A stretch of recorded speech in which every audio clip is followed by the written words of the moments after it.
हम लोग जय श्री काम की बात नहीं करते हैं। हमको जय श्री काम की बात करनी पड़ेगी, क्योंकि आदरणीय राष्ट्रीय अध्यक्ष जी ने काम इतने अच्छे और शानदार किए।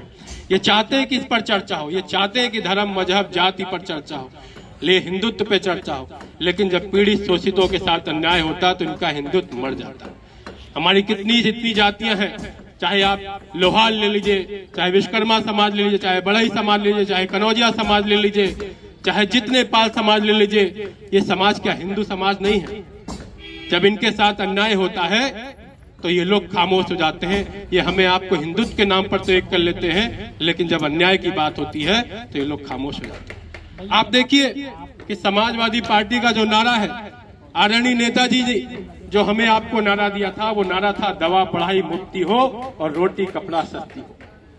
ये नारा उनकी दूरगामी सोच का प्रतीक है, क्योंकि आज की डेट में अगर भारतीय जनता पार्टी के आने के बाद सबसे ज्यादा बढ़ी है तो महंगाई बढ़ी, बेरोजगारी बढ़ी है, महिलाओं के साथ अन्याय बढ़ा है। और इसी की कल्पना अगर कर दिए तो समाजवादी पार्टी ने जिस तरीके से, आपको याद होगा अस्पतालों में आप रहने जाती होंगी तो 1 रुपए का पर्चा हुआ करता था, आज वो पर्चा खत्म कर दिया इन लोगों ने। जांचें जो मुफ्त होती थी वो जांचें आज इन लोगों ने महंगी कर दी है। आम आदमी कहीं से इलाज नहीं कर सकता है। अस्पतालों की दुर्दशा तो ऐसी है कि लंबी लाइन लग जाती है, लेकिन वहां पर डॉक्टर आपका इलाज नहीं कर पाते, आप मिल नहीं पाते। इसलिए कहना चाहता हूं कि जहां समाजवादी पार्टी ने दवा पढ़ाई मुफ्ती हो रोटी कपड़ा सस्ती का नारा दिया था, वो इसीलिए नारा था। आप कहते हैं कि भारत विश्वगुरु बन गया है, लेकिन सोचिए 80 करोड़ लोगों को मुफ्त में राशन दिया जा रहा है, क्या भारत विश्वगुरु बन सकता है? कितनी दुर्भाग्य की बात है कि हमारी आपकी जीडीपी का पूरा पैसा, ये जो गरीबों का पैसा है, वो अडानी अंबानी जैसे उद्योगपतियों को दिया जा रहा है।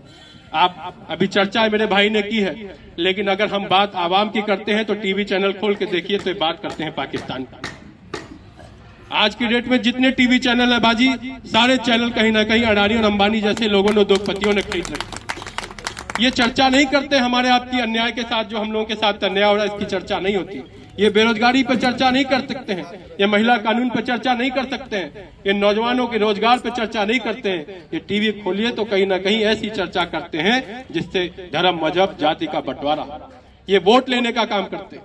ये कहते हैं राम को लाए हैं, अरे राम के भरोसे ये लोग आए हैं, राम को लाने की इनकी हैसियत नहीं है।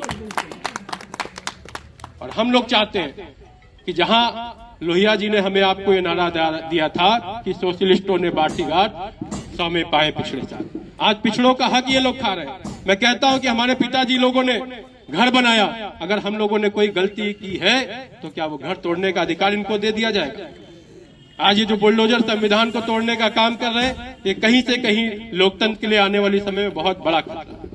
मैं बहुत ज्यादा बात नहीं करूंगा कि बहुत लंबी चर्चा, बहुत देर से आप लोग बैठे, लेकिन जहां समाजवादी पार्टी ने 55 लाख महिलाओं को पेंशन देने का काम किया था, जहां नेताजी की ये सोच थी कि एक बच्ची अगर पढ़ लिख कर कहीं वो जो शादी करके जाती थी तो एक परिवार नहीं 2 परिवारों को संभालने का काम करती थी, इसलिए उनके लिए शिक्षा का स्तर बहुत जरूरी होता है। इसलिए नेताजी ने कन्या विद्याधन की योजना चलाई थी कि हमारी बहनें अगर पढ़ लिख लेंगी तो कहीं ना कहीं आने वाले भविष्य, उनकी पीढ़ियों का भविष्य सुरक्षित हो।